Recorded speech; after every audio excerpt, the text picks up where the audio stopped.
Buhari orders massive military operations against terrorists in Niger State.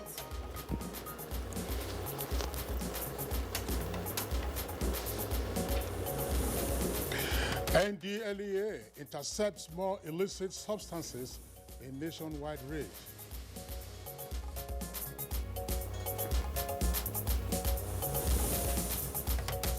Zamfara state government engages key players ahead of safe reopening of schools in the state.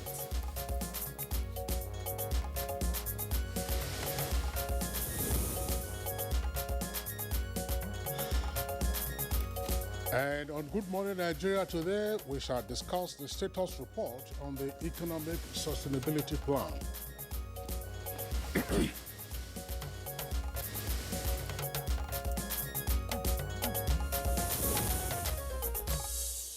Now, the biting effects of the coronavirus pandemic on the economy compelled many businesses to either shut down or shut in.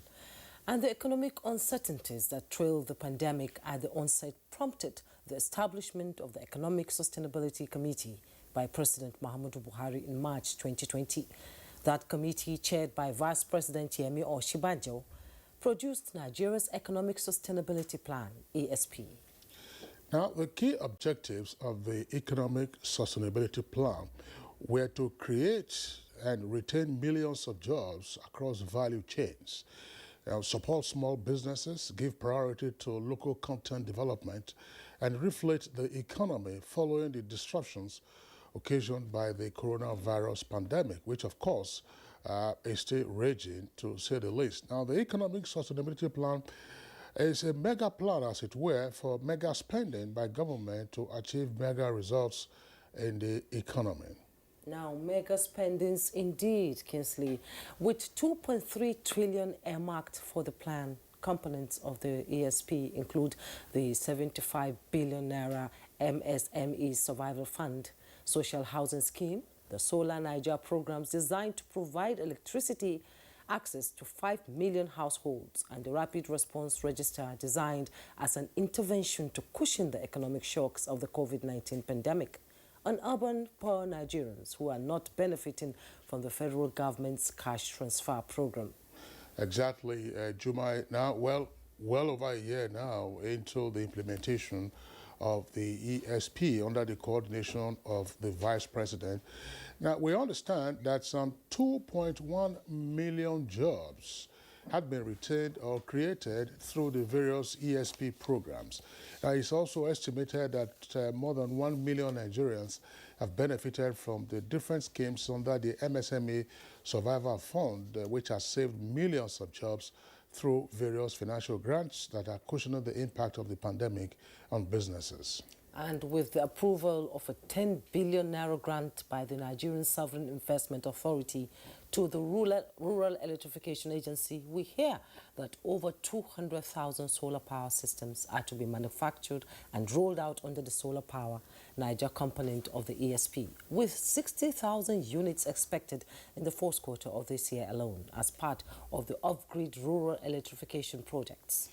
Of course, Jomai, these are the programs and projects with ripple effect on jobs and wealth creation. Now, already all states of the Federation, we also understand, have received at least 1 billion naira from the MSME Survival Fund, with Lagos, Abia, and Kano states receiving more than 2 billion naira so far. Now, these funds are expected to be stimulus packages to boost both formal and informal sectors of the economy. What has been the impact of the Nigerian economic sustainability plan so far, and what is the outlook for this year, especially in the areas of the social housing program, agriculture, social home system, and solar home systems, and other critical components of the ESP? Pertinent issues there and many more we shall interrogate in our conversation segment on Good Morning Nigeria today. Welcome to the program, live on the network service of the Nigerian Television Authority. I am Kingsley Osadolo. And I am Juma Yusuf. Of course, we have our complimentary segments to add flavor to the conversation this morning. But first, let's take the morning news with Anne Jimino. Good morning, Anne. Good morning, Juma and Kingsley. Good morning, Nigeria. Here's the news. President Muhammadu Buhari, as Commander-in-Chief of the nation's armed forces, has set the ball rolling for a major military operation in Niger State, which has faced continued attacks on its communities by bandits and remnants of Boko Haram terrorists fleeing theaters of war in the northwestern and northeastern parts of the country. In a directive to the defense headquarters, the president has asked the military to respond robustly to the cases of killings and kidnappings in the state and to give effect to the strategic objectives through the use of force. The president sympathizes with the government and people of Niger State following recent security incidents. The president says the federal government is willing to strengthen cooperation with all the states, stressing that full support of the citizens will avail the nation of a resounding victory over terrorism. And Ebonyi State Police Command has recorded another feat in the fight against crime with the rescue of 32 children from traffickers in the state. The State Police Public Relations Officer, while briefing the press on the development, called on parents to be watchful and pay keen interest to the whereabouts of their children and wards. First, we are going to further investigation to Imo State, where Chidera had confirmed that there are more than 20 girls in an apartment that look like a hall, and up to like 18 boys also there doing the same business in the name of networking, hawking around with products. Meanwhile, about 2 million illicit drugs containing heroin, including tramadol, XO5 and diazepam, have been seized by the operatives of the National Drug Law Enforcement Agency in NDLEA in Edo and Kano states. The nationwide raid also led to the seizure of close to 1.9 million naira, as well as arms and ammunition. In the meantime, slightly above 2,400 kilograms of illicit drugs, including cannabis sativa, heroin, cocaine and tramadol capsules, among others, were intercepted during the week-long operation that led to the arrest of 11 suspects in some states. Borno State government has inaugurated a 12-man advisory committee on governance and development. This is part of efforts to create inclusiveness and restore the state's lost glory. Governor Babagana Umar Zulum inaugurated the committee at the Government House, Maiduguri, with a call on those concerned to cooperate to enable the advisory body discharge its responsibility. Of making Borno State the pivot destination for business, investors and partners. In this sense, fostering the ease of doing business in our state, anchored on the respect for contractual agreements and the supremacy of rule of law, is of critical importance. And in Zamfara State, the government there is adopting new strategies towards ensuring safe reopening of primary and post-primary schools in the state soonest. A community engagement meeting on creating safe school environment was organized for some key stakeholders from across the 14 local government areas of the state.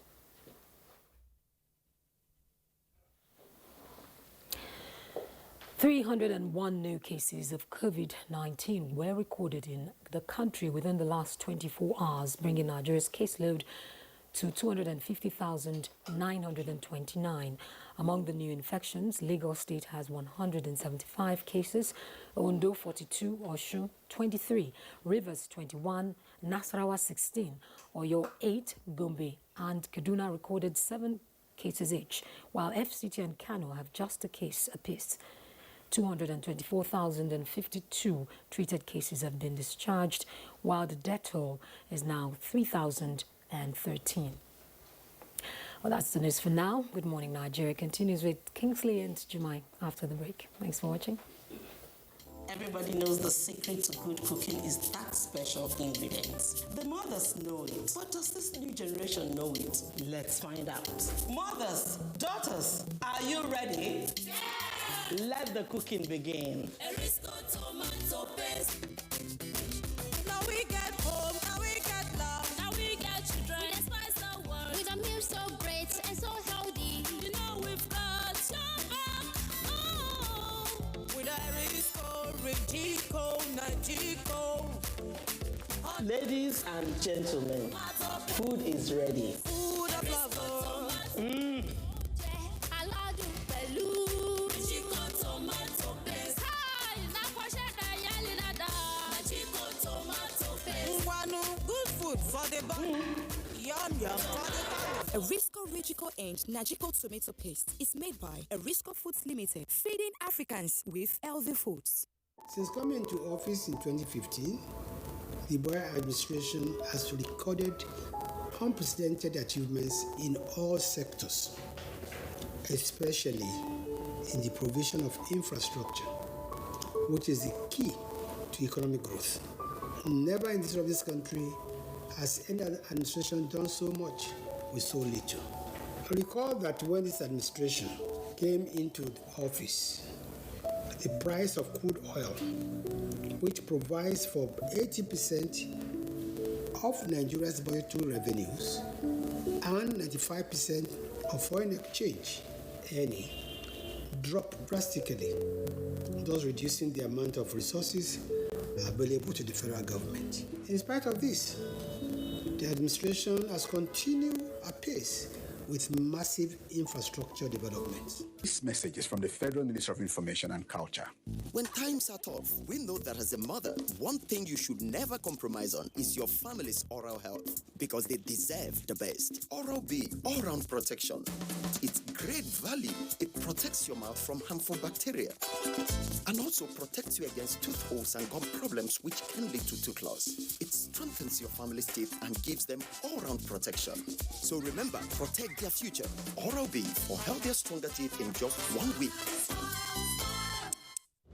The ever-busy ancient city of Onitsha is a commercial hub with millions of commuters seamlessly linking other states daily for business, leisure, and other purposes. To upscale its road network, the construction of a 1.6-kilometer long second Niger bridge, including a 10.3-kilometer highway furnished with other infrastructure, has been in motion by the federal government. This project will ease congestion on the existing 56-year-old Onitsha bridge and boost the economic capacity of the state as it easily connects to other parts of the country. The completion of the world-class second Niger bridge Onitsha will be one of the many proud moments of the state, its people, Nigerians, and foreign investors. Onitsha, which hosts the largest market in Africa, is geared up to boast of an impressive road network. Once again, these moments are made alive by the federal government, and it is deserving of all the applause. The counsel of our fathers. I believe we have fought one civil war too many in this country. So those who experience it will run away from it. Nigerian youths, let's build our nation together.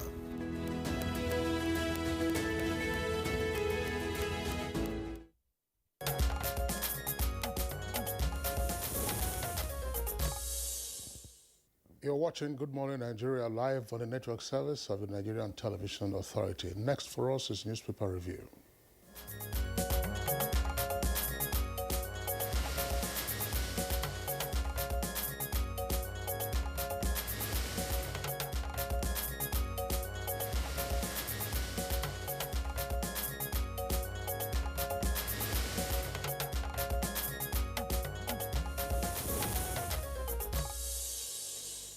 Newspaper reviewer Bayo Chobi is in the studio. Good morning, Bayo.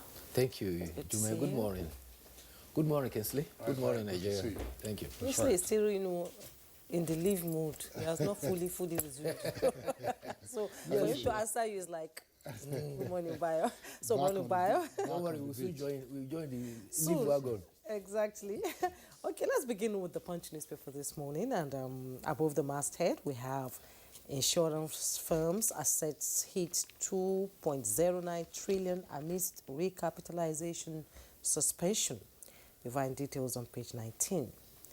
Nigeria's debt stock hits 39.6 trillion in 11 months. That's coming from reports reaching us. And electoral bills takes front banner as National Assembly resumes Tuesday. Details on page 18. Nnamdi Kanu, Southeast governors, Igbo leaders to meet Buhari, insist on political solution. You find all the details on page 18. At the side piece of the Punch newspaper, Supreme Court admits registry error, reverses 2.4 billion naira ruling against GT Bank. You find details on page 7. Buhari Oshibajo shown Twitter 72 hours after ending ban. Details on page 13. And the headlines we have from the Punch newspaper this morning: fuel subsidy crisis. State kick as NNPC continues deductions. FAC meets Wednesday. With riders, deductions not justifiable, says Delta. It is injustice against Ekiti, Commissioner. States federal government may clash. Subsidy not under our control, says NNPC. You find all the details on page 2. And the picture story you see there, Palestinian firefighters battling flooding after torrential rains in the Jabalia refugee camp in northern Gaza Strip on Sunday. These are the pictures showing the devastating effect of the rain. Buhari orders military crackdown on Niger kidnappers, bandits. You find details on page 9. Ex-local government boss leads Zamfara community protest against attacks. 200 million naira payments to bandits. Page 4. Tinubu leads delegation to Katsina. Masaru laments bandits' occupation of local governments. We find details on page 12. At the bottom plate of the Punch newspaper, NDLEA intercepts KB Kanu-bound 1.5 million tramadol, seizes Lagos ports drugs. You find details on page 5. Randy Man, 43, arrested for alleged rape of 80-year-old Nasarawa woman. He blames the devil. You find details on page 5. PDP governors meet, decide on 2023 zoning to advise National Working Committee. Details on page 2. Kinsley. Thank you very much, Juma. Let's also take a look at the front page of the Nation newspaper. Beginning from above the name flag, Katsina reopens petrol stations and cattle markets. That's on page 8. UK scraps tests for vaccinated travelers from January the 26th. Jega urges National Assembly to drop direct primary clause. States to share $750 million for fiscal transparency. And below the nameplate, you have the following headlines. President to unveil CBN refund rice pyramids. That's page 5. Mali's ousted president dies. Now, the lead story, it's coming with two riders and, of course, a double-decker headline. Buni APC chiefs in crucial parley on zoning and convention. PDP, nobody can stampede us on presidential ticket. Opposition governors meet. Government cuts gas price to Gencos and lower electricity tariffs targeted. And then you're right there at the foot of the front page, you have the second lead story. It says, Buhari renews crackdown on bandits order to military. And President writes Niger government on directive to defense headquarters. Gunmen on bikes sack Kaduna village.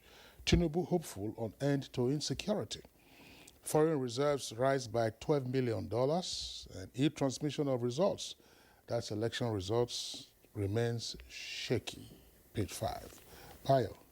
Thank you, Kinsley. Let's start with the developments relating to the instructions given by the President and Commander-in-Chief. The Nigerian military has been directed by the President to respond robustly to cases of killing and kidnapping in Niger State. Senior Special Assistant to the President, Garba Shehu, says that the President, Buhari, asked the military to carry out a big military operation in Niger State. The directive was said to have been given to defense headquarters, also called for solidarity and cooperation with all law enforcement agents to overcome the problems of killing in Niger State. The directives came after 3 persons were reported killed at Farin Shinge and 3 communities where 28 persons were said to have been abducted. Vice Chairman of Kontagora Local Government Area, Aliu Mariga, says that gunmen stormed Tegina in large numbers. They are demanding now $7 50 liters jerry can of petrol, and other food items from before they release the persons they adopted. The criminal terrorists also arrived at Kulho, which is on motorcycles, and they were shooting in the air their AK-47 at Dawari in Breningwari area. Punch reports that a gang war has in fact emanated between two bandit groups, and a notorious bandit leader is said to be the crux of the disagreement. And so criminals are already at each other's throat. And at Biu, in Borno State, the firepower of the Operation Wild Stroke, I think, neutralized men of ISWAP who attacked Nigerian Army University in Biu. The attack was so successful and the attackers were repelled. Many of them suffered casualties, especially the ISWAP members. The National Assembly is set to resume plenary from the end of year recess. They have been advised not to override the president's withheld assent. Rather, they should expunge the provisions of the direct primaries in that bill. Speakers at a town hall meeting organized by Yaga Africa said the electoral bill opined that the National Assembly should expunge the provisions on primaries and send the bill back to the president for assent. Among contributors were Professor Atai Rujega, the SY chairman of the Independent National Electoral Commission. He pointed out that the INEC proposed 36 amendments to the Electoral Act, which were intended to move the electoral system in the nation forward. 25 were accepted by the National Assembly. 5 were altered by the National Assembly. The direct primary clause should not be allowed to obstruct the positive development that has been proposed in the law. Other speakers also agreed to expunging the controversial direct primary clause and also advised that errors and duplicity of provisions that have been found in the law should also be amended before the bill is sent back. Otherwise, it could be used as an excuse not to assent to the bill. The last matches of the first round for the ongoing African Cup of Nations are to commence today, with Cameroon taking on Cape Verde, while Burkina Faso will be playing Ethiopia. In matches played yesterday, Sierra Leone forced Cote d'Ivoire to a 2-all draw. Gambia also played a 1-all draw with Mali. The upset of the day came in the Group E match, where Equatorial Guinea beat Algeria 1-0 to end their 36th unbeaten run. The West African teams are doing very well in what can be described as a tropical African Cup of Nations. Matches are now played in the evening because, as it may be recalled, the Zambian referee had to suffer a heat stroke to the extent that he ended the match twice before the regulation time. On Saturday, Guinea-Bissau pulled back a 1-0 lead by Egypt before referee used the video-assisted system to annul the goal. In fact, it can be described as video-assisted robbery because the referee was in his diagonal area. He saw the incident, he waved played on, and the chap scored, and his attention was called from the VAR, and by the time he came, he annulled the goal. Well, I don't know. I agree with you that Guinea-Bissau would appear to have been robbed, because the goal scored by Mo Salah for Egypt was in an offside position. That's what I saw, at least from my perspective, when I was watching it on television. And then the equalizer by Guinea-Bissau was a good goal. There was absolutely no reason for disallowing that goal. Brilliant strike by that player. But of course, that's the way with football. There are questions about the quality of officiating, in some respects, with regard to the round-robin stage. We do hope that they will improve going forward. Nigeria, of course, triumphed over Sudan 3-1. It was a spectacular performance by the Super Eagles. But there's a story that I would like to draw attention to. Yes. And that story is on the front page of the Nation newspaper, below the name flag, the Nation newspaper. And it says, President to unveil CBN refund rice pyramids. page 5, and that's going to take place tomorrow in the Federal Capital Territory. Let's provide some background. In the First Republic, that's to say in the 1960s, up to the 1960s, we used to have the groundnut pyramids. The groundnut pyramids were part of, if you like, the skyline of the Kano area, where bags of peanuts that had been harvested in different parts of the northern region, of course, came to the north. That was part of a colonial legacy, because the bags were intended for export. Yes. There was very little value addition to the groundnuts that were being grown and harvested in Nigeria at the time. Now, some years ago on Good Morning Nigeria, Dr. Akinwumi Adesina, who was then the Minister of Agriculture, was a guest with us here in the studios.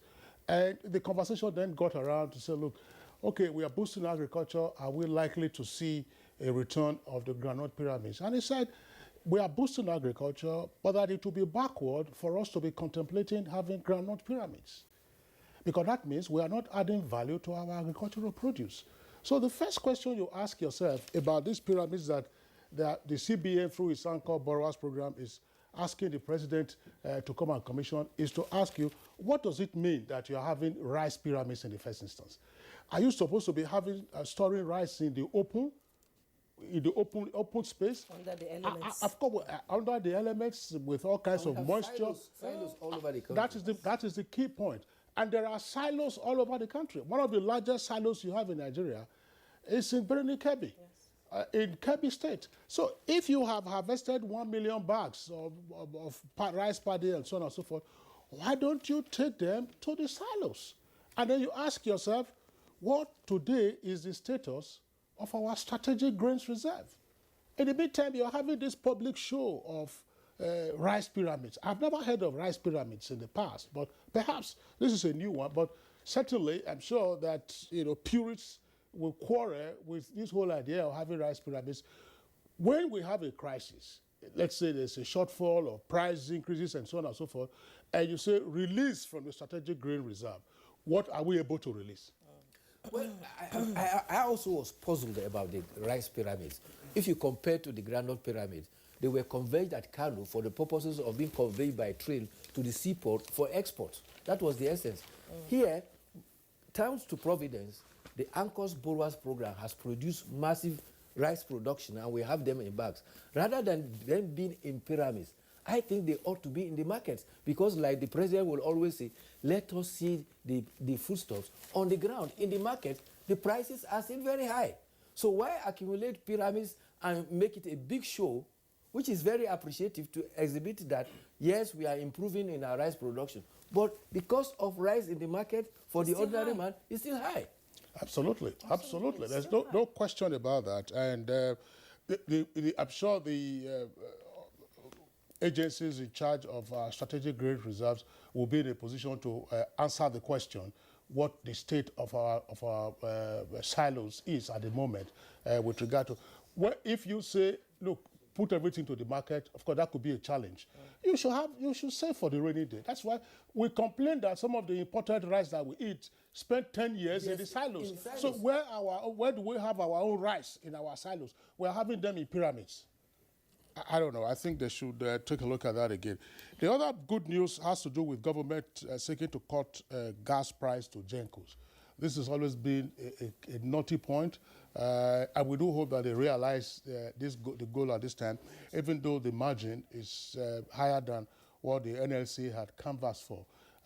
Again, for the price of LPG, that is liquefied petroleum gas, the price had rocketed late last year, and I believe, we now understand that the Nigerian liquefied natural gas program in Bonny is now devoting 100% of its LPG production to the domestic market. Yes. This was the same thing that was done about 10, 15 years or so ago when we had a similar scarcity. So the question would be, why allow scarcity to erupt in the first instance before you start responding in accounting for shortfalls? It means our gas production was outer-directed, not for domestic consumption. Yeah, not for domestic. I think it's for the Thank you so much Thank for you coming. too. It's a pleasure as always. We'll take a break now. When we return, our conversation will begin. Do stay. The Nigerian aviation sector is rapidly growing with the construction of new international airport terminals in several regions of the country. The new Murtala Mohammed International Airport has an estimated passenger increase of 30 million annually and 15 million for Nnamdi Azikiwe International Airport, Abuja.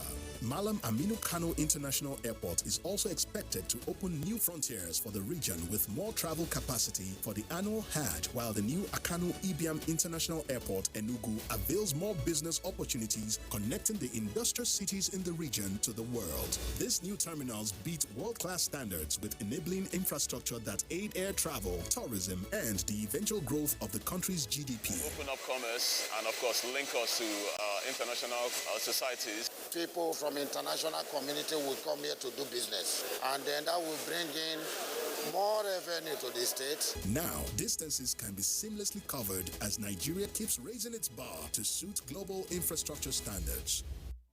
The center is purposely established in order to provide these services that are examinations, medical examinations, and investigations that were not provided for in Kano as well as the entire Northwest region.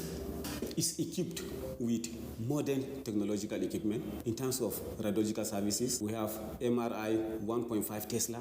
We have digital X-ray as well as 4D ultrasound equipment. The importance of the center cannot be overemphasized. Just within 1 year, the center attended to thousands and numerous patients as well as medical examinations. NKDC is established in order also to provide these healthcare facilities as a discounted price. This message is from the Federal Ministry of Information and Culture. The Council of Our Fathers. I will urge and advise our younger generation to use talent and brain to sort out problems, not arms. Nigerian youths, let's build our nation together.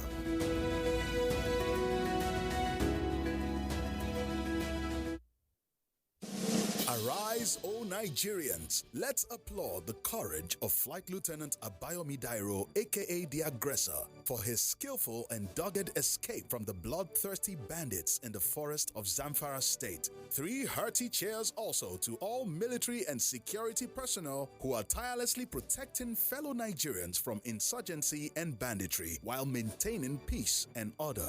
Nigerians are proud of Abayomi Dairo and all our gallant men and women in uniform for sacrificing so much to keep us safe. We admire your courage and we say thank you.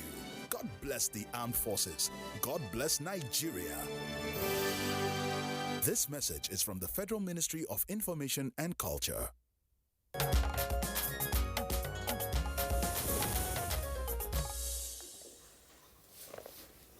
You're welcome back. You're watching Good Morning Nigeria on the network service of the NTA, and we're live. And as a prompt for our conversation, which is to bring us up to speed on the economic sustainability plan, here's our correspondent Joseph Osen with a background report.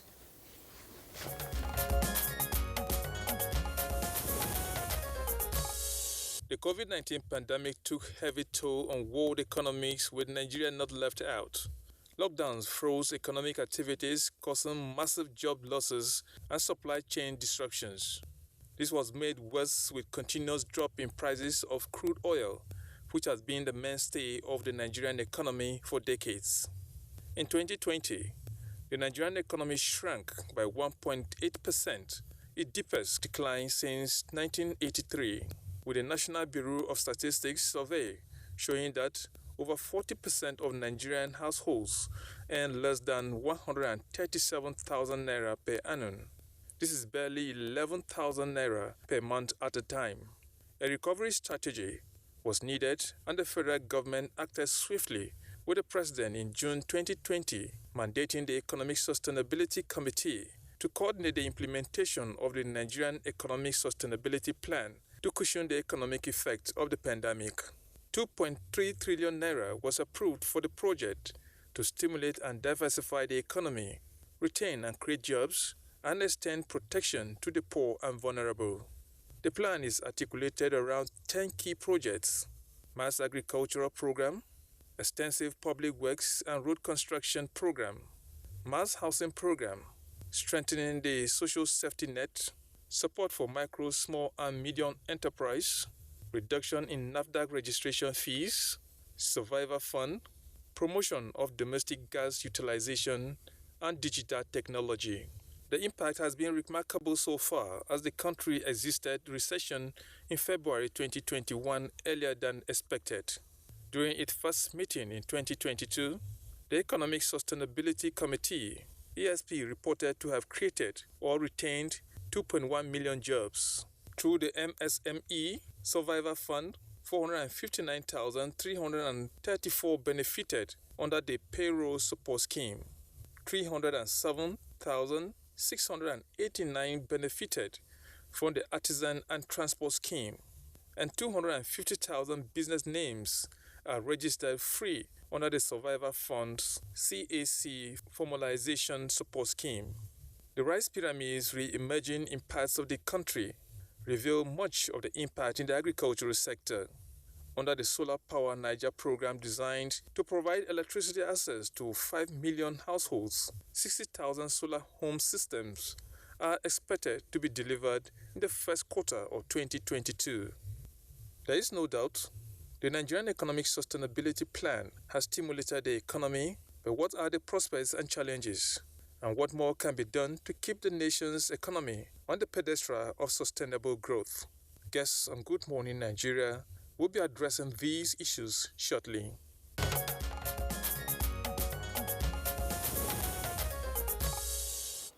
All right, thank you very much, Joseph Olsen, for that elaborate backgrounder. We have with us in the studios to discuss those issues and more, the Honorable Minister of State, Budget and National Planning, Prince Claire Magba. Honorable Minister, pleasure to have you with us on the program, and I say Happy New Year to you as well. Yeah, good morning for having me once again. Also here with us in the studios is Ahmad Salihijo, Managing Director, Rural Electrification Agency. Madam Salihijo, pleasure to have you with us on the program this morning, and Happy New Year too. Yeah, good morning and Happy New Year to you as well.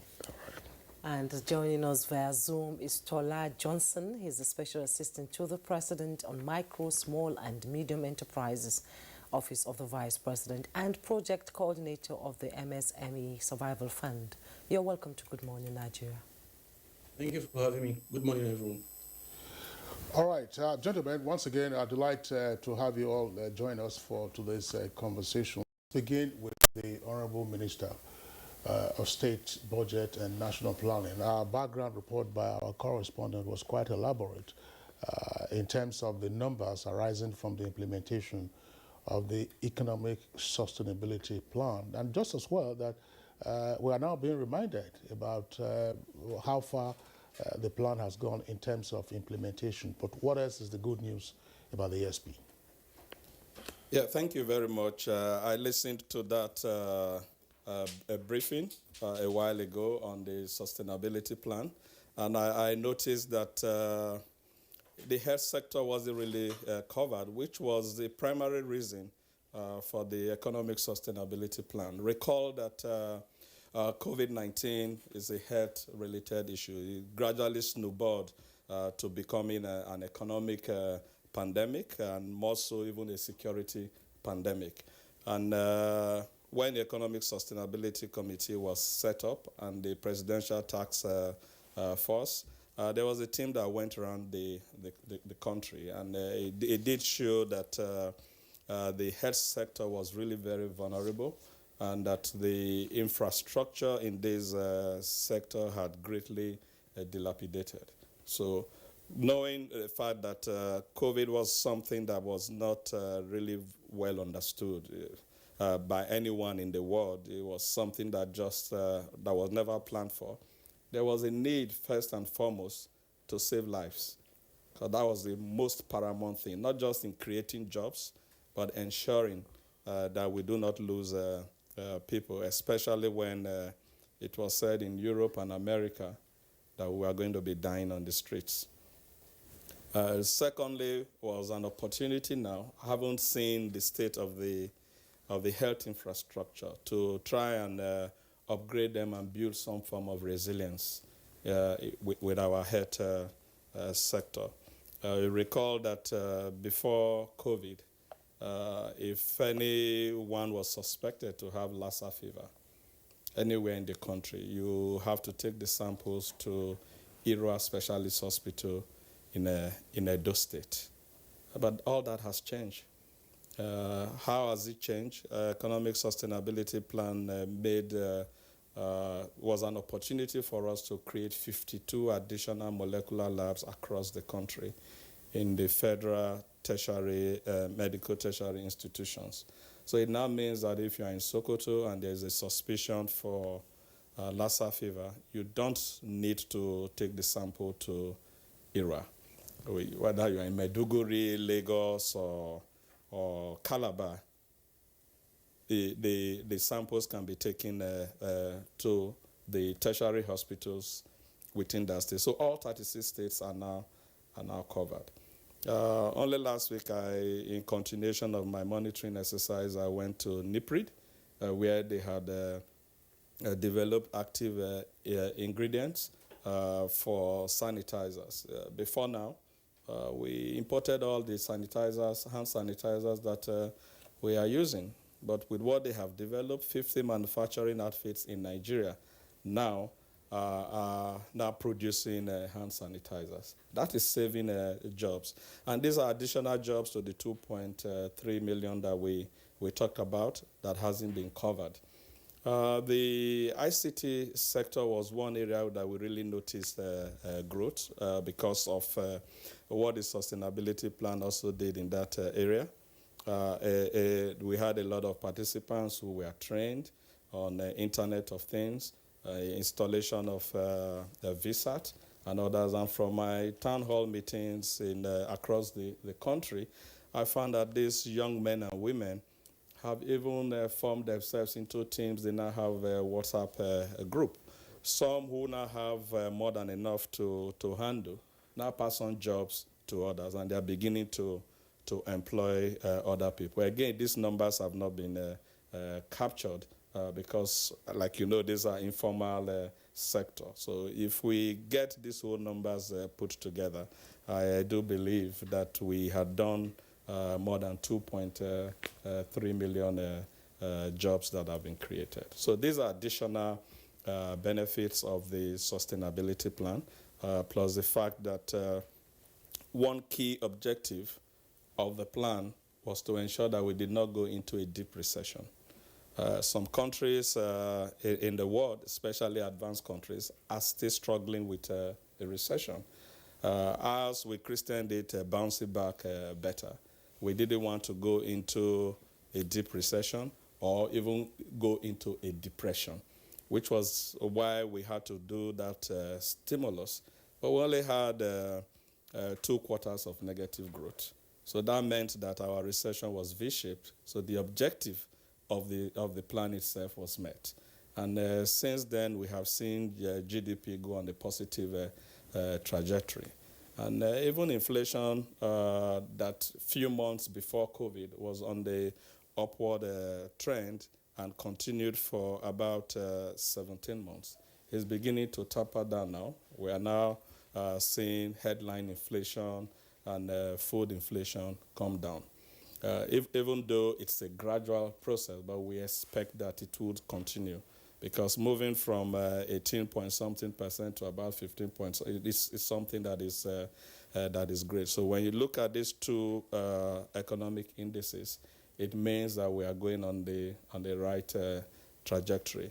I know that the last month's inflation rate ought to be released today. We'll see what the numbers are, but usually the December rates are higher every year in year out because of the festivities. But even if it shows that inflation goes up, I am sure that it's going to be marginal, not something really, really high. You know, you've reeled off some achievements from the plan, and it was meant to cushion the effect of COVID-19, which completely brought down the economy of the world. And it was to also identify fiscal measures and, of enhancing oil and non-oil, the oil sector, and reduce non-essential spending. With all this that happened, inflation, recession, and the oil, of course, losing the price, going down the drain until at a point it was at maybe $1 per barrel, how did you get the funding? Okay, thank you very much. We had different approaches to getting funding. The sustainability plan itself, we funded in-house. There wasn't any borrowing. We had to look into some of our special accounts, and that's where we got the 500 billion that was put into the stimulus. And then the strategic revenue growth initiative, where we had to build efficiencies into our collection system, also helped a lot. If you look at the indices now in terms of the revenue profile, you find that our dependence on oil has greatly reduced. We about 70% of our national revenue now is from the non-oil sector. And that's why I tell people that when you say that Nigeria is a mono-dependent economy, we say no, it's no longer mono-dependent. The economy is now diversified. What we are now pursuing is what we call concentric diversification. That is, within the various sectors, diversify them more, and then grow our product space and product complexity such that our products will now be in demand by other countries. It is by so doing that we begin to earn foreign exchange.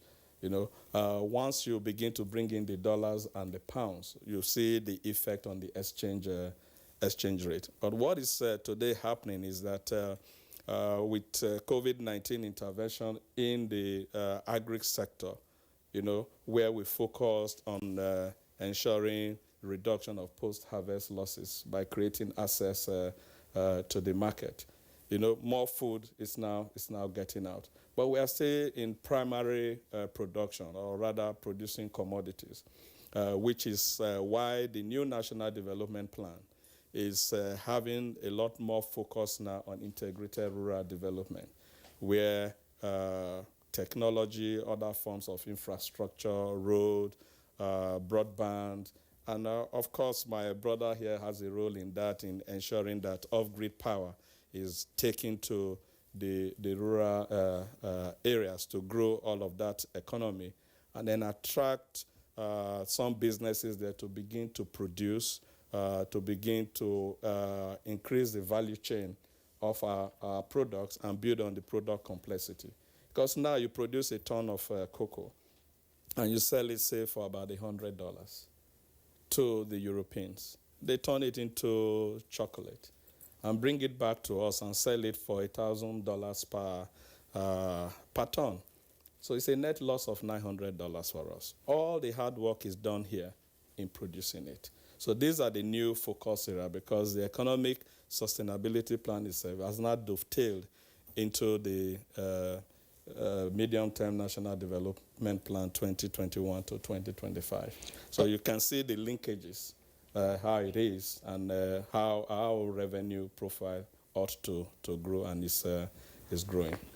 Honorable Minister, how would you address the views of skeptics about the numbers concerning the jobs that have been retained or created as a result of the implementation of the ESP?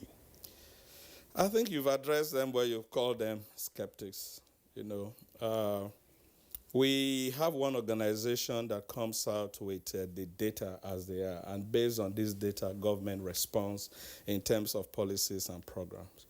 And when this organization, that's the National Bureau of Statistics, reads out statistics that are negative, like negative GDP growth, these same skeptics you talk about, they applaud and clap their hands and say, oh, yes, they are not doing well, okay? But when NBS comes out to say that these numbers are now on the positive trajectory, then it becomes a problem. I think they are just out to distort facts. They are politicizing things. And for us, what is important is you are the one that is driving. You can see the potholes on the road. You know, you are the one that is flying. You can see the cloud base and decide the path to take. Because the best footballer is actually the one sitting in his bedroom watching on the screen, just like the best driver is the passenger that is in there. So I think that Nigerians need to be more patriotic. You know, when something good has been done, they need to applaud it, to encourage those who are doing it. And then if it is indeed not so okay, it is also good to say so. But if you are constantly known to always say that things are bad, then nobody will take you serious, because you're always shouting wolf when there is none. So we can't know for sure when you are saying the truth. Talking about not okay, in December you were reported to have been dissatisfied with the alleged misuse of 950 million naira COVID-19 fund to University of Port Harcourt Teaching Hospital. Can you tell us the update, and what about the other teaching hospitals across the country? Are you satisfied with the way they've been able to manage these funds and run the COVID-19 facilities? Okay, thank you for this. And again, this is one area that I have issues with Nigerian journalists, because prior to going to Port Harcourt, I had visited 9 other federal tertiary institutions where I did say that the facilities I saw were world class. But these were not reported widely.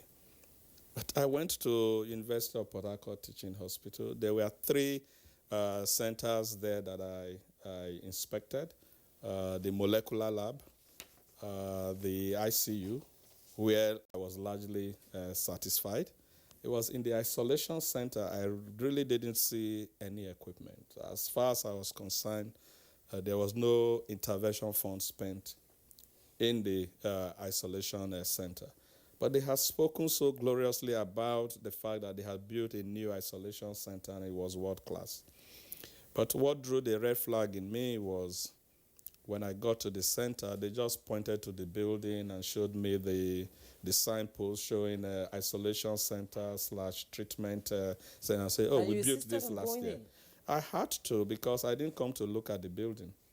I came to see the equipment. It would be foolish or stupid of me to fly all the way from Abuja and then get to Port Harcourt only to see a signboard and turn back. So I insisted on going in, and I was told that it's a red zone. Of course, I knew that isolation centers are red zone, especially when you have patients in them. Going from the fact that I had visited 9 other centers with patients, even in the heat of COVID, and I was taken in. All I needed to do was wear the right personal protective equipment. So I asked to be given those personal protective equipment so I could go in. And then the keys were not found for me to go in. So I had to tell them that I would postpone my return date, even if it meant staying for 2 days. And then I went to look at the other items. And eventually they told me the keys had been found. And I went in, I saw beds that were probably manufactured in 1925 in the place. The mattresses that were there were so dirty. And then I was told that is the Port Harcourt suite. I wondered why the hotel I stayed, the Port Harcourt suite, did not affect it. And it did not affect the molecular lab in the same place. Neither did it affect the beds in the ICU. There was not a single equipment. So how did you feel? I felt so bad, and if you saw the video, you could see the frustration in me, because we have a president who is really very concerned about the plight of the people, a president that has got a large heart and magnanimous enough to approve that we spend these monies to upgrade our facilities. And then Nigerians don't see these facilities, and what they believe is that the president didn't approve or the president is not concerned. So that got me really, really worried, you know, because the intention of government is not getting to the people. But if you go to the Federal Medical Center in Abuja or even in Abuja here, you will see the kind of facilities that have been put there. If you go to Kano, the University Teaching Hospital, You will be impressed with the molecular lab that you see there. You know, a lot of investments have been made, you know, that Nigerians should be proud of, and that we no longer need to utilize our hard-earned foreign exchange in traveling out to get some of these care. There's a first-class cancer center that has been built in the University of Lagos Teaching Hospital that you really don't need to go abroad. What you will spend about $30,000 for if you were to go to Dubai, you spend about $2 million in loot. So these are things that are there as approved by Mr. President that have already been done. So that's why I really felt bad about PH, and of course the agencies concerned, ICPC and EFCC, had requested for documentation, and we have provided. Mine is not to say that the money wasn't well used or it's well used. Mine is to say what I saw or what I didn't see. I had seen some other press conferences that were held by the institution's head to the effect that there was a communication gap and that the equipments were moved out of the isolation center because of Omicron that was coming, and they needed to fumigate the place. And that if I come back again, I will see the items. And they will have the keys at that time when you come back again so that they can immediately open for you to... All right, Honorable Minister of State, we're going to have to pause you in the meantime and return to you in the course of the conversation. Akbar Salihijo, the Managing Director of Rural Electrification Agency. Your agency also has a role in implementing one of the cardinal plans of the ESP, as it were. And this is off-grid rural electrification. What is it that has been achieved? Okay, thank you very much. But I think before I go into that, the Honorable Minister mentioned interventions that were carried out within the health sector. And when we first faced ourselves with this pandemic, the REA, through the supervision of the Ministry of Power, also tried to see how they could even intervene before we even had the economic sustainability plan. As the Honorable Minister mentioned, you know, power is key to, it's a natural nexus between health provision and power, because what you find is that, especially with off-grid power, it's more reliable, it's cleaner, so you're able to power very critical infrastructure within hospitals, like the ventilators that need power, you know, for 24 hours. So we were able to provide that sort of solution for 4 hospitals, one here in Abuja, the Gwagwalada, in the Abuja, University of Abuja Teaching Hospital, then another one in Lagos, and 2 in Ogun State.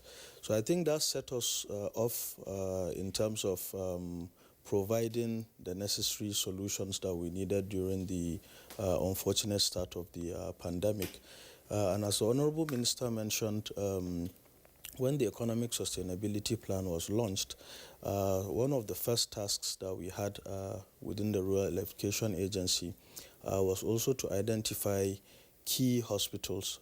So we identified about 200 primary healthcare centers within the country, and also identified about 100 unity schools that have smaller clinics within them.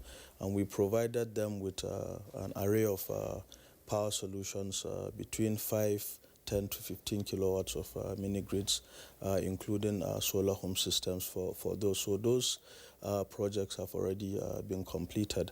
But to add to it, as part of the Economic Sustainability Plan, the President also graciously approved 140 billion with the CBN, where, you know, those funds were not to be spent as those funds were meant to stimulate private sector participation. Typically, we've begun to understand that as we go on in implementing projects, we cannot solely rely on the government budget. So what we have done, given the electricity gap that we have had, is to continue to create an enabling environment for private sector to bring in its own investment. So this was the form that this particular intervention took in mirroring what we already had within the REA with the Rural Electrification Fund and the Nigerian Electrification Project. With that, we had our first milestone where through the National Power Holding Company, NDPHC, partnered with a private company and they got a guarantee of 7 billion to provide 100,000 solar home systems. This has been launched by our Vice President and our Honorable Ministers sometime last year in Jenge, Jigawa State, and deployment of that is currently ongoing. In addition to that, we also have, the NMPC, who have also agreed to guarantee another 22 billion to provide 215 connections, which at the moment is going through board approval. And also just recently, we partnered with the Nigerian Sovereign Investment Authority, who are also guaranteeing 10 billion naira to provide about 200,000 connections. So these are all interventions that have been put in place to encourage private sector participation to come in, have their own investment on ground, and to have favorable, loan facilities between 5 to 9% interest rates, so that we can work together with them, create jobs, and also achieve all the milestones that we are meant to achieve within the economic sustainability plan, especially around providing off-grid power and also providing the jobs. And when we as government also show this sort of commitment, what you find is that other international development partners also come in to complement some of our efforts. So for instance, the World Bank has now committed to and has started providing funding for power for 100 isolation centers, even though those centers are natural centers that were already part of a bigger hospital or a bigger facility, and that project is actually ongoing. And we'll go on and continue to improve these facilities, as the Honorable Minister mentioned, to complement the medical services that are being provided by these hospitals. So I think in a nutshell, this is the role that we've been able to play at the REA. The 5 million solar system is supposed to target 25 million Nigerians. Yes. What is the progress report on that? I think for now we can say with the signing of the the NDPHC, we have 7 billion there, which is supposed to provide us with 100,000 connections. So I think overall we can say we're getting up to almost 1 million with these ones that we have in the pipeline. So with the NDPHC, with the NMPC, and the NSIA coming on board. And don't forget that these efforts, have already been ongoing with what REA has been doing, even just before the economic sustainability plan came into place. So these are connections that will continue to grow. With the Nigerian Electrification Project, for instance, we've been able to provide the much-needed connections that we have. In addition to that, we have the Rural Electrification Fund as well. So I can say that we are comfortably moving towards the million connections mark on that. Yeah, just before we bring in the other guests, tell us something. What is a solar home system, and how did you identify the beneficiaries?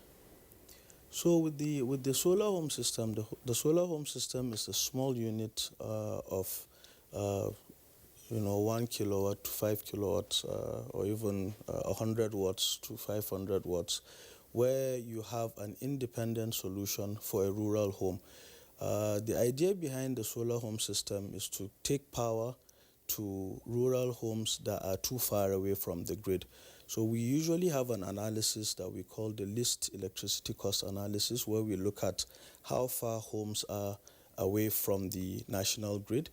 meaning if we try to electrify those homes through the orthodox method of providing grid extension, it will just be too expensive. And also in terms of the usage of that power, you find that those rural homes do not actually need much power. So for instance, you would not expect a rural home to have an air conditioner. So a solar home system is a system that would be able to power their basic needs. So you have, they will be able to charge their phones, they will be able to have light for illumination, and at the maximum they will have televisions. So with that, we have done a study around the country where we have used integrated energy, and we've looked at geospatially where we have these off-grid homes. So that is the kind of data we share with the private sector companies who are the ones who usually do the deployment. So we currently have a data of up to 7 million homes that have those kind of characteristics. So this is how we go about identifying them. However, we work also closely with the private sector to ensure that wherever they are going to, we have also looked at what the ability to pay, willingness to pay survey of these communities have been, so that the private sector is able to navigate and be able to balance the intervention in terms of trying to make profit and also providing the power for the people that really need it.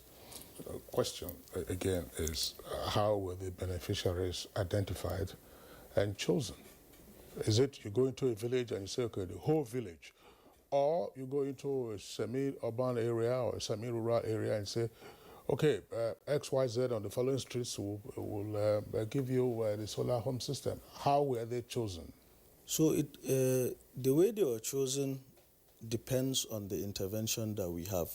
So if we have a government intervention, for instance, we look at the critical areas and we'll be able to intervene in those critical areas. However, if it's a private sector-driven initiative, as I said, we have done a study around the whole country of about 7 million homes where we provide that data. And if we provide that data, we should remember that, as I mentioned earlier, some of these interventions are meant for the private sector, for them to be able to make money out of it.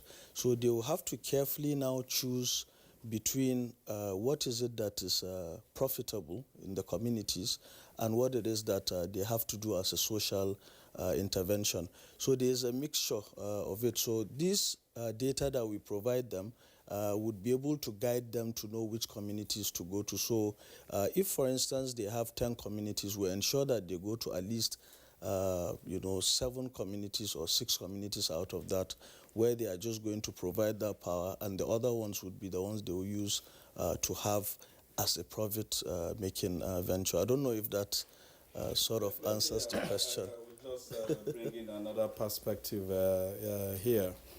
It's a 2.3 trillion stimulus package. Of this 2.3, only 500 billion is government funding, direct government funding. Yes. The other 1.8 are from financial institutions. So what government has done is to negotiate through the central bank what the rates should be. And what we did agree then was that first year, 5% interest rates, and then thereafter, not more than 9%. And then with the moratorium of a year. So a lot of the 1.8 trillion funding is through private institutions. As private funding, businesses can get this funding and intervene. So the point he's making is that some of these, the intervention from his end, are being carried out by the private sector using those facilities that have been negotiated. In agri, for instance, I think there's a funding of 520 billion, for investors in the agri sector to attract. We also have a 462 billion for MSMEs to attract, just like we have the youth fund of 75 billion, which is 25 billion per year. So these are not grants. It's not coming from the government account or budget. You have to subscribe for them.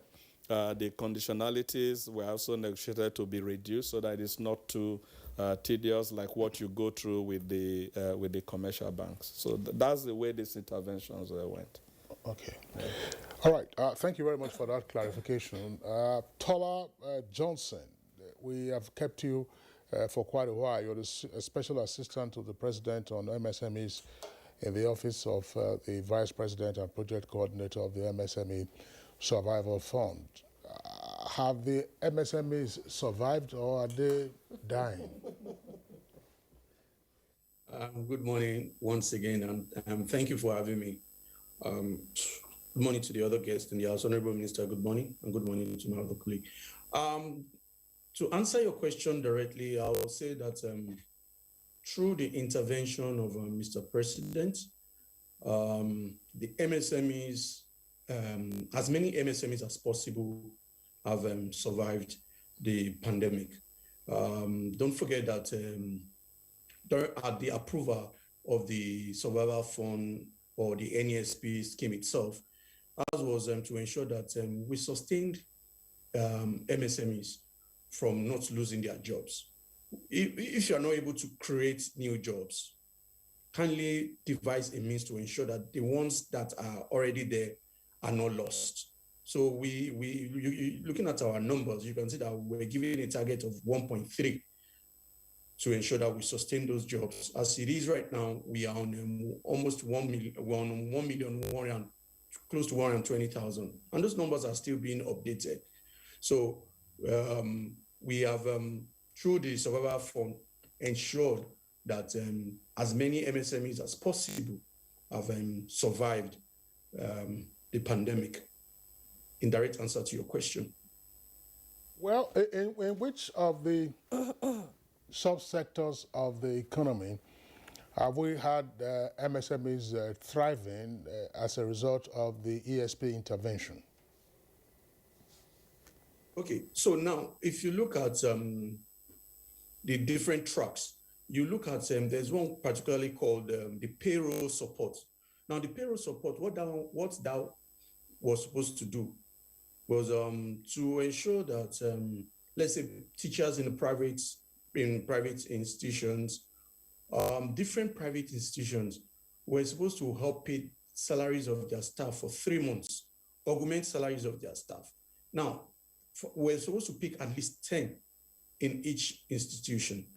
If you pay your salary, your staff above 50,000 naira per month, you give us 10 staff that we can augment and pay. If you pay them above 50,000, we'll pay you the 50,000 that we can afford as government. But we'll pay 10 staff. You will be the one that will nominate those 10 staff that you think should get that government support for 3 months. So some companies got as much as 500,000 every month, while the minimum any company got was between 150, 200 per month. Now, that sector in particular, that's the greatest beneficiaries of that particular one was the teaching institution, the private teaching institutions. Most of them were able to support their staff for these 3 months, like I said, and they were now able to have some money in their hands to do some other things. It was, for them, it was a huge relief. You know, one of the issues we faced initially was that when we came up with these schemes and we started making the rounds, telling everybody this is what the government has said we should do, this is what we're going to do, there was this belief. Nobody believed us. Nobody thought that. There was a story of, government has come again, you know, story. But by the time we made the first set of salary payments, our numbers jumped from in our portal significantly. So I would say that the educational sector benefited the most with regards that. And another thing is, if you look at the fact that we have been able to register 250,000 new businesses. You might say they are micro businesses, but out of the 45.1 business and micros and 45.1 MSME businesses in the country, almost 95%, if not 97%, as at the last survey, are micro. So we've been able to register 250,000 new businesses. This is very important. Why is it important? It is important because now these businesses were not registered in the past. Now they are registered. Give them a year or two. These businesses will start paying some form of tax. It leads to increase in revenue for the government as well. 250,000 is very imperative. And why did we even think of this particular registration? It was because of one of the schemes that Mr. President approved in 2016 called the National MSME Clinic, where the VP goes around, look different states with the governors of those states, and interact with MSMEs and find out what their issues are. We realized during one of those programs, this is in partnership with the Federal Ministry of Trade and Investment. The Minister of State usually accompanies His Excellency. Now, we realized during those programs and one of those clinics that a lot of creative businesses were not even registered. And they will tell you that 12,000 naira to register their businesses was a major issue. So we noted that down and said that at some point as a government, we're going to try and register businesses for free. And I think COVID-19 provided them that opportunity for us to do that. Okay, Tola Johnson, some of the principles of the design and implementation of the plan is all about local content and self-reliance. How has this plan impacted the informal sector, and how many people out there were able to retain their job, because the private sector was most hit by COVID-19? Okay, now when we're talking of how many people have been able to retain their jobs, okay, so for the payroll, we've been able to so far support 459,000 individuals.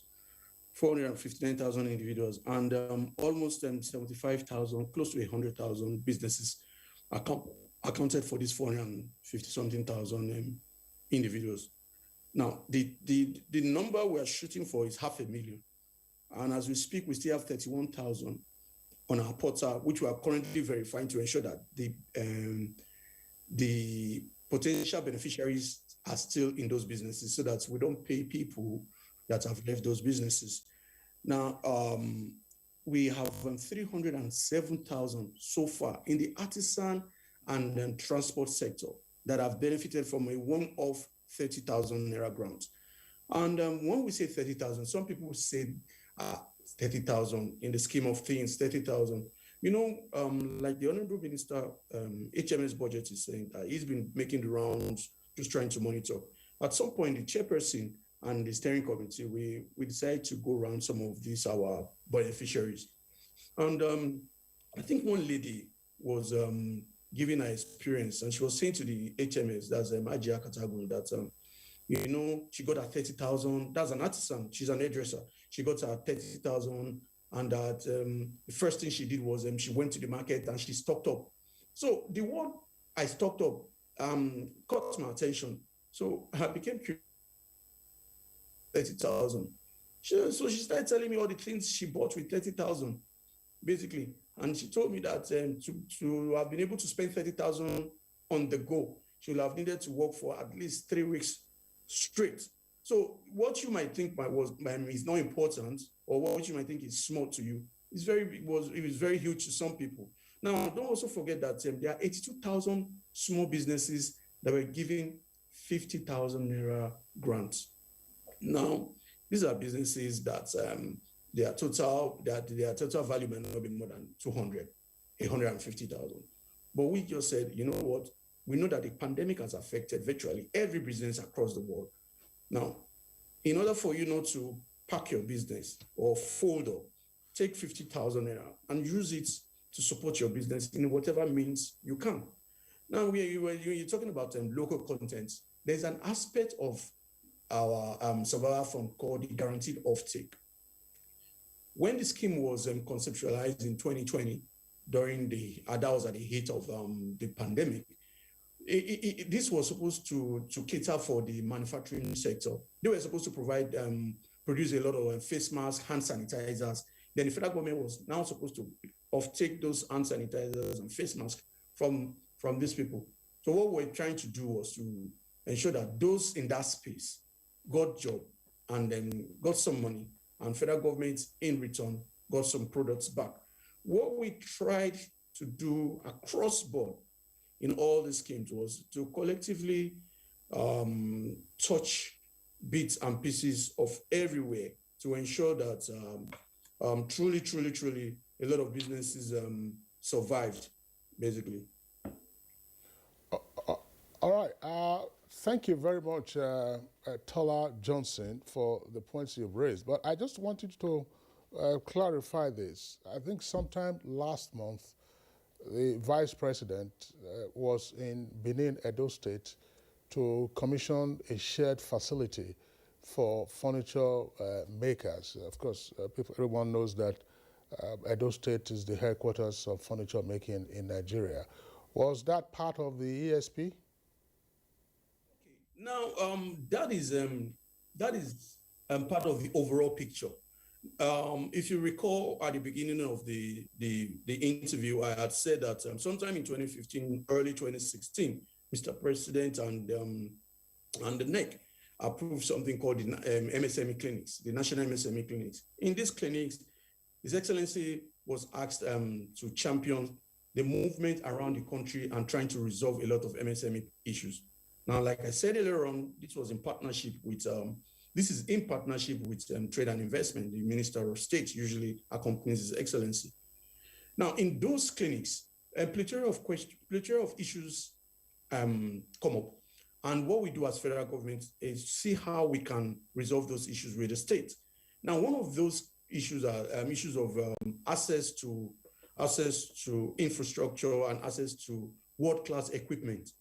Now, we now realize that what we could do as federal government was to provide something called shared facilities.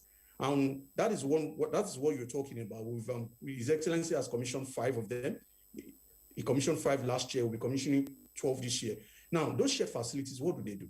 Those shared facilities, we go into a state and look for an area where you have MSMEs already coexisting and doing their businesses. We look for an area where MSMEs are like in their thousands and just running their businesses, but lacking world-class or international equipment. So what we do as federal government is speak to our partners, our private sector partners, and say, you know what, we've identified a place in Edo State, for instance, where MSMEs are just, they are manufacturing furniture.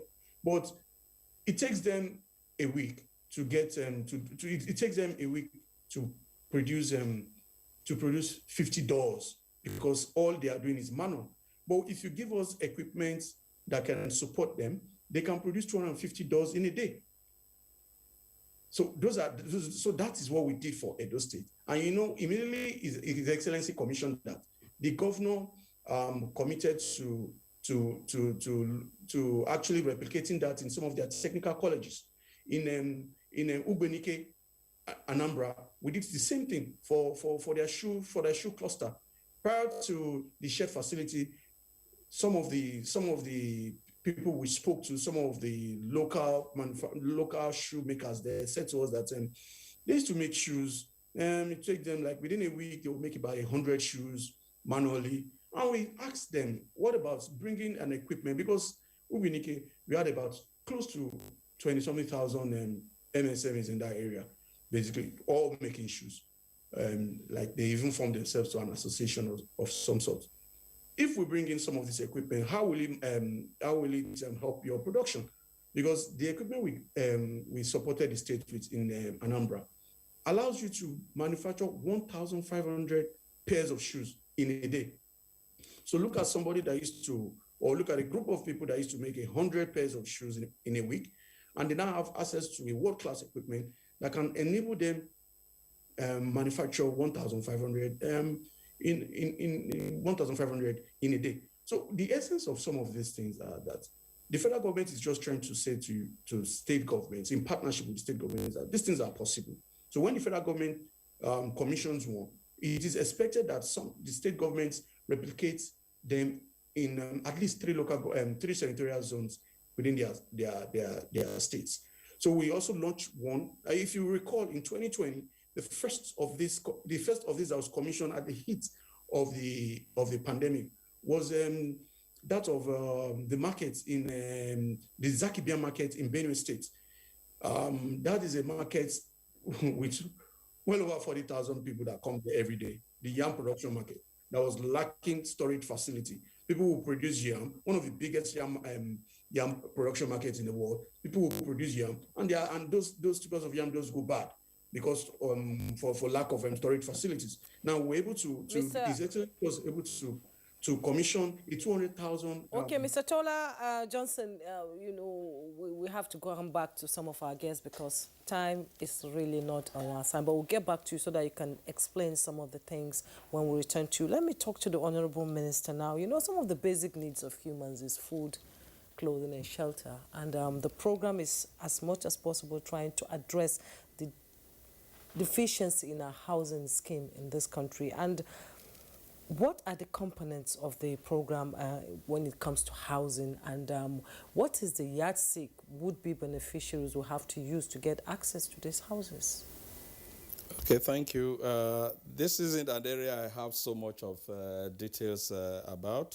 What I do know, because this is being handled by the Ministry of Works and Housing, what the program has been designed for is to have houses that are low cost, so that they can be easily accessed by Nigerians. Build something that is within the 2 to 3 million threshold. And because they are being built in large quantities, a lot of the equipment or materials to be used are bought in large quantities, so there is this comparative advantage that you have in terms of the pricing. But the whole idea is to ensure that things are done manually so that hands will be employed. Two, that local materials are used, aggregates and all of that, even in terms of the road rehabilitation that was done, to ensure that materials that are sourced locally is what is used in all of these programs. Again, remember that the whole idea was just to retain jobs. Even if we are not able to create, don't let us lose jobs. But where we've been able to retain jobs, create additional jobs. And that's what all of these programs were about. All right, thank you very much. But I wanted to add something on what Tola was saying. I know that we have a lot of warehouses across the country, now in the 36 states that are full of materials that we took from MSMEs. Quite recently, I think at the last meeting of the Sustainability Committee we found that some states are not meeting up. And just for equity purposes, we're trying to reach back to about those 3 or 4 states where we've not had a lot of participants, because you do not want to favor one state over and above others. Again, these interventions require that you apply for them. You request to, like the MSME Survival Fund.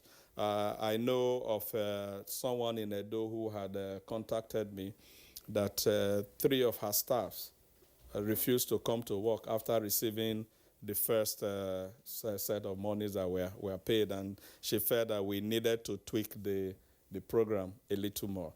But what for me was important was the fact that it was actually getting to Nigerians. For an employer to now complain that the staff, had disappeared because they were getting money. And from the town hall meetings that I attended, I think it was both in Kano and in Lagos, where some participants had multiple benefits from different interventions. In Lagos, I asked the gentleman, how come you had 3 different benefits from 3 different programs? Who did you know? He said, I was at home doing nothing. The whole country was locked down. I had a laptop. I had data. So I just went and applied for everything. And I received a response. And I got these 3 interventions. He said, so I told my friends. He said, they didn't believe me. One of them applied, and he also got. And he said, that my friend is here with me. What that tells me is that there was some form of transparency in the way and manner that it was done. But it also threw up a challenge. It meant that we are reaching fewer Nigerians. if one person can have three benefits, and then there are a lot more other Nigerians. And again, this was brought to the fore when we were all giving our reports. And His Excellency, the Vice President, has now called for the aggregation of data between the different MDAs. So there's a team now being led by the Honorable Minister for Communication to find a way to bring this data together and to ensure there's visibility with the various MDAs, so that if one person is benefiting from a program, then he cannot benefit from another. That way we're able to reach a lot more Nigerians. Indeed, Honorable Minister. Yeah, well, you know, Juma, we're taking a break. Just to, as it were, close this point that the Honorable Minister was talking about. In the aftermath of the #EndSARS protests, we, of course, ministers were mandated to go back to their various states to hold town hall meetings. And some of the ministers were also our guests on Good Morning Nigeria. And part of what emerged from their interactions had to do with the fact that a number of the youths complained about not being aware of government programs or being too skeptical to participate in government intervention programs. Now, how did we try to reach those persons? We're taking a short break now. When we return, we'll continue with the conversation.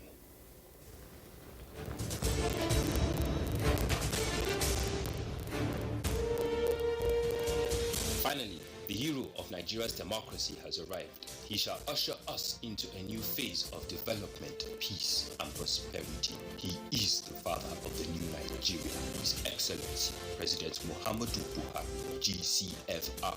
Welcome to another season of giving Nigerians hope yet again. We are sure of a great future for both ourselves and generations yet unborn. We look forward to your leading us as a nation into our manifest destiny. Though the challenges against us as a people are many, we know that your leadership shall set us on the right path to our greatness. A new dawn beckons on us all, and having you as our president is a precursor to this. Thank you for believing in Nigeria. This message is from the Nigerian Television Authority, NTA.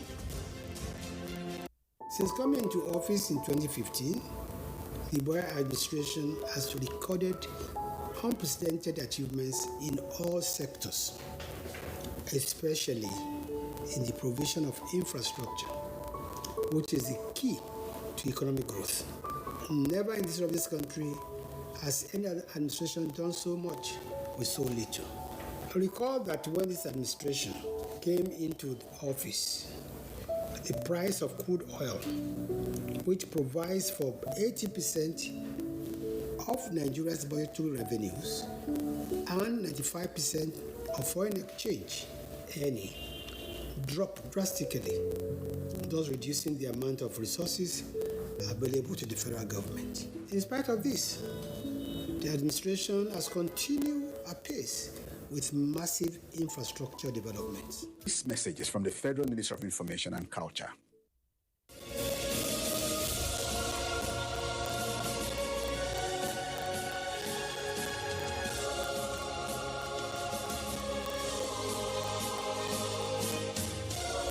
We are all Nigerians. Against all odds, we shall and must remain united. We may have our challenges, our problems, and setbacks. However, together we shall overcome them all. What doesn't break us shall make us stronger. This is the mindset that shall bring peace, progress, and prosperity to our beloved country. Do not let tribal and religious sentiments govern how you think, act, or feel. Don't be influenced by those who want to destroy our precious national unity. Everybody who's a Nigerian is your brother and your sister. This is the mindset of the new Nigeria. It is also the mindset that we must all adopt. Let us support each other in creating the Nigeria of our dreams. This message is from the Nigerian Television Authority, NTA.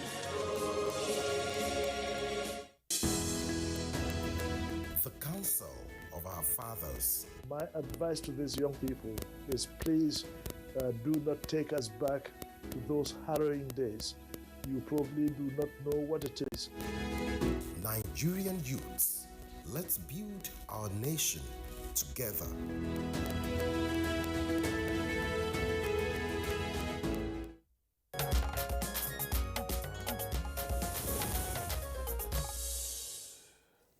All right, you're welcome back, and it's still Good Morning Nigeria live on the network service of the Nigerian Television Authority. Let's bring in our other guest, Ahmad Salihijo, who is Managing Director of the Rural Electrification Agency, to speak some more about this program.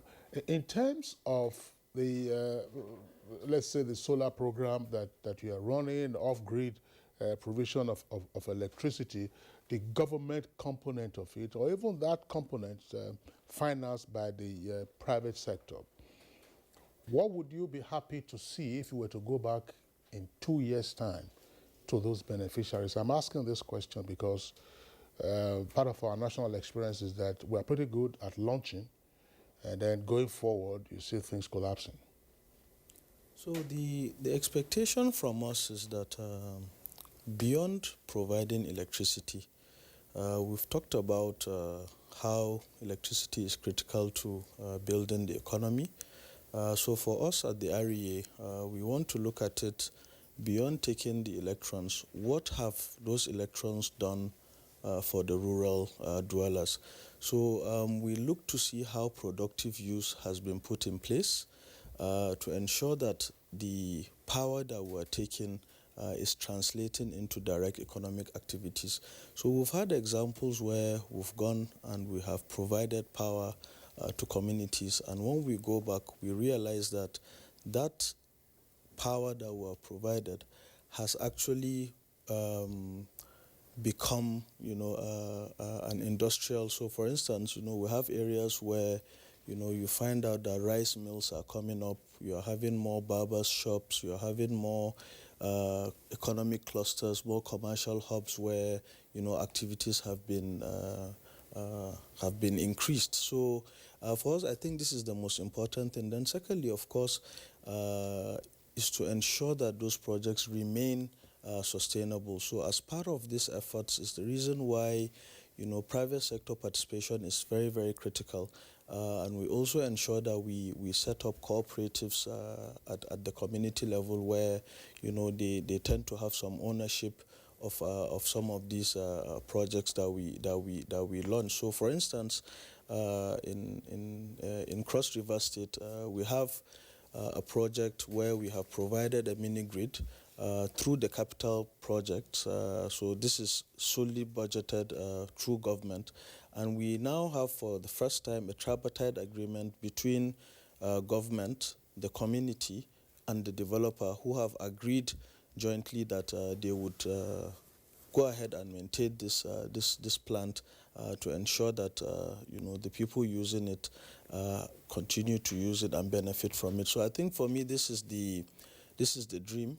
Whenever you go back, you can see where exactly the power has helped them and what they have been able to do to improve their lives. Where are these materials for this solar system sourced from? So right now, with the economic sustainability plan, we are encouraging and providing that environment for it to be manufactured and assembled locally. But of course, we also have to be a bit realistic that it will take some time for that to happen. So for the beginning, we are importing some of these materials, but then what we do is that we give you a target for localization. So if you have, say for instance, bringing in maybe 100 units, what we expect is that at least maybe if you import 20 or 30 of them, the rest of the 80 or 70 should be manufactured locally or assembled locally. So we've had for now incidents where there are some assembly plants that have been coming up in some parts of the country, in Kaduna, Kano, Lagos, and some other few states who have actually benefited from accessing these funds and ensuring that they are now manufacturing or assembling, should I say, locally. Because manufacturing is still a bit far away, but then they tend to bring in semi-knockdowns to come into the country and assemble them locally. So we've had that coming up. Salihijo, I would like you to speak to this, because years past, we had the unpleasant experience in some locations around the country, where, for instance, the RAA, that is the Rural Electrification Agency of the federal government, we'll be having a project, an electrification project for a community, say in the Niger Delta area. The NDDC will also be having an electrification project. You are having cables and poles all over the place. The lawmakers will also be having their own constituency project relating to electricity in the same locality. At the end of the day, you have wires and poles, but no electricity. Have you had that challenge in the course of implementing this critical aspect of the ESP? I believe that is a challenge that comes with a lot of government programs where, you have a continuous need to have coordination between various stakeholders. And I think we're making a lot of improvements because for me, for instance, one of the first things I did when I came into office is even to call in the National Assembly and people in my power committee to have a meeting, to have a workshop with them so that they understand that, most of the time when these projects are being initiated, it's important to initiate them through having a need for them, So we try to educate all stakeholders around what informs how you even go about electrification. It's not just about, as you said, cables and transformers. There are some areas where are too far away from the grid to benefit from that kind of intervention. So with the ESP, because most of what we've been doing, to be honest, has been off-grid power, and the source of funding here has been directly, as the Honorable Minister mentioned, either through the government or through the private sector. We haven't really had that sort of issue of having too much of an interference or too much of other stakeholders coming in, because the program has been deliberately designed to achieve those exact milestones that have been put into the program. Okay, thank you. Let's join Tola Johnson. Tola Johnson, part of the implementation of the plan is the expansion of the national social investment programs like trader money, anchor borrowers, conditional cash transfer. Would you say it's a success story out there? The vulnerable, the poor, the extremely, young men and women out there who want to do little business, have they been able to access credit facilities based on this plan? Okay. So, first, the trader monies of this world that you're mentioning, was to give 10,000 to the very, very vulnerable business owners, market women, and all not. And I remember when that scheme was launched, it was initially criticized for being too small, but I was privileged to be part of the people that went around with His Excellency in some of those markets, and I saw people crying for receiving 10,000 naira grants that came to them. Nobody took their money.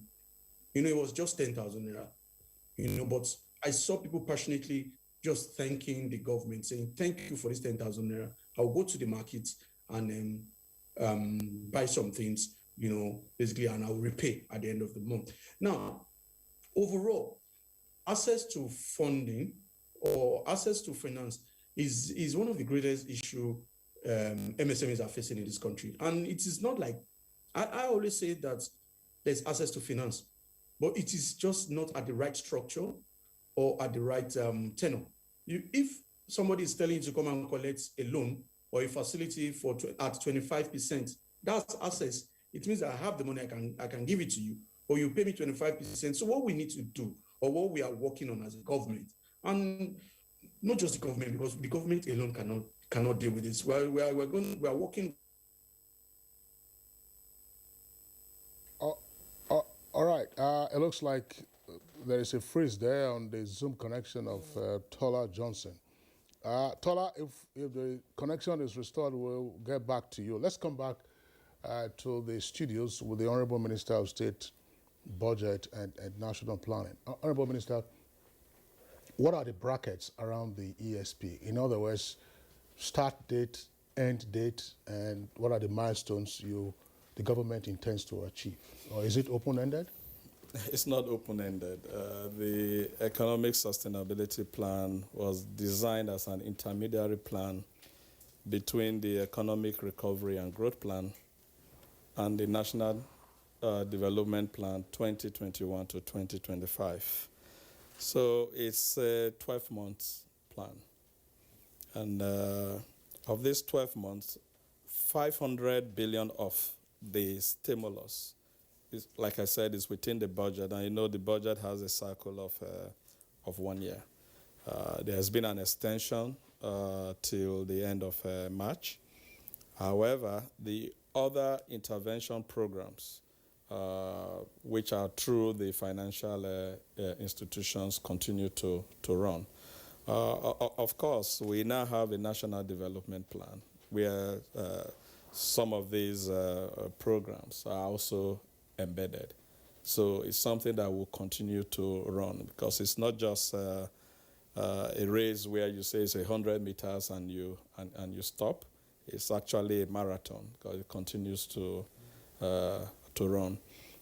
Like we were talking about rural development, in terms of the new national development plan flowing from the economic sustainability plan, is now integrated rural development, where you are taking rural development away from agric.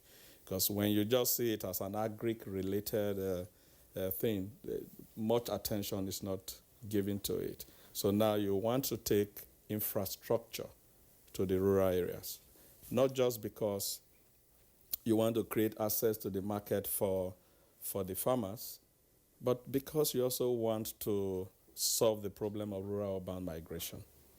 And when you look at it from that perspective, you're also solving a problem in the urban area. One, the issue of urban slump, and then the issue of insecurity in the urban areas.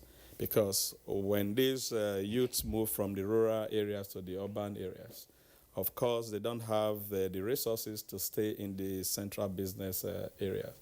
They go and stay in the slum. And with time, they get into drugs. And then they need to survive when every other human being is working during the day, they are sleeping. And at night, when others are sleeping, they go to work. So, and that's why we are pushing agencies like REA, to take off-grid power to the rural areas. We are pushing agencies like the Ministries of Work, Agri, to create rural roads, and the Ministry of Communications to take broadband technology to these rural areas. And you know what that will do? It has a correlation with our population growth. I'm sure you will say how. Right now in the rural areas, the only form of entertainment leads to procreation. You understand? Because there's nothing else to do. So when you take broadband there is electricity and others. They begin to watch TV. It takes some of their time. The youths can go to Netflix and begin to watch a movie. By the time they are done, they are tired, they sleep.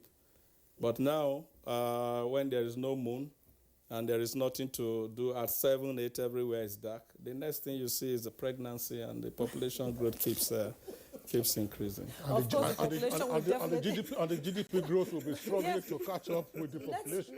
Let me ask you this question. Most people in the rural areas or in the states sometimes claim they are not aware of plans like this. They only hear about it on the news. Yeah. So what kind of synergy are you having with the state governments to ensure that this plan reaches the targeted people that are supposed to benefit from it? Okay, first, with the Economic Sustainability Plan, we were always engaging with the Nigerian Governors Forum, so the governors were carried along.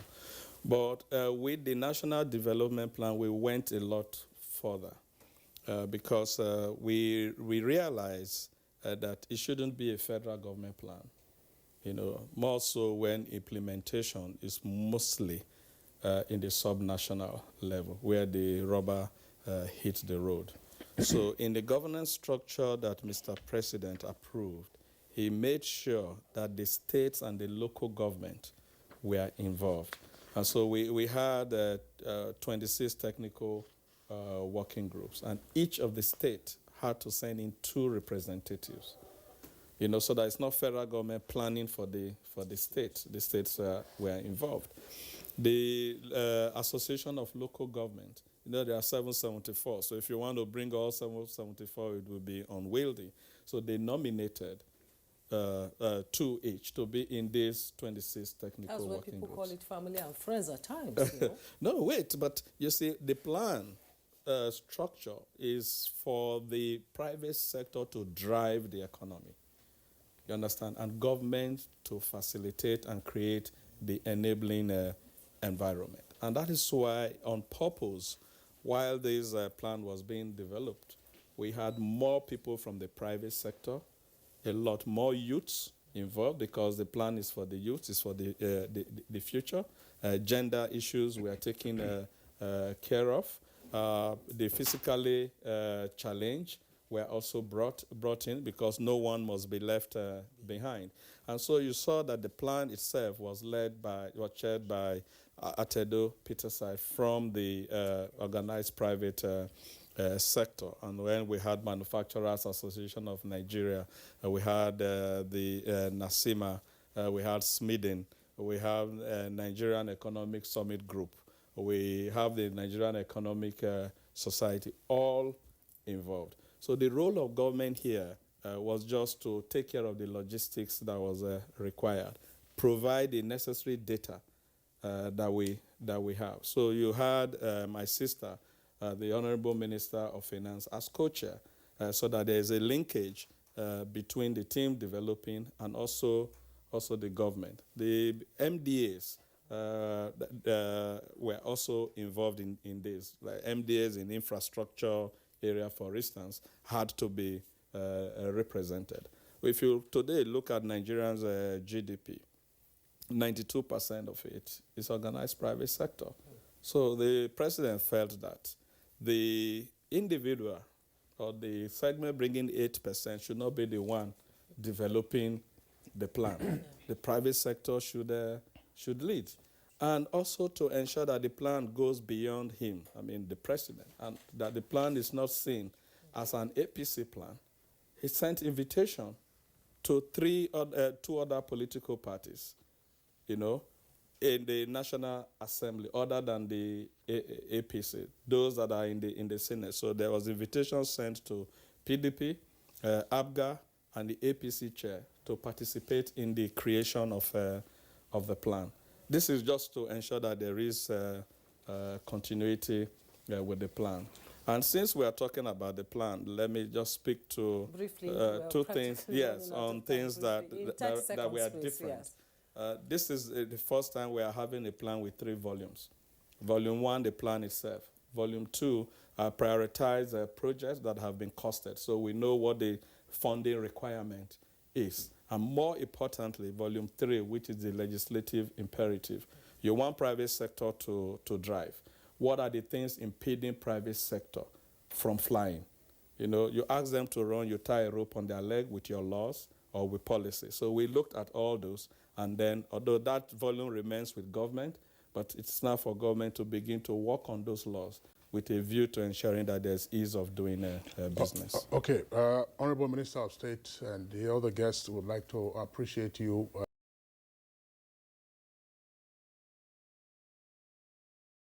Managing Director, Rural Electrification Agency, thanks a lot. Via Zoom, Tola Johnson, Special Assistant on MSME's Office of the Vice President, we also appreciate you, although we lost you momentarily via Zoom. And Honorable Minister of State, Budget and National Planning, Prince Claire Magba, delight having you again on Good Morning Nigeria. Pleasure. All right, so that's it for our conversation segment. Let's take sports. Gambia get us underway here in Group F. Gambia and Mali both move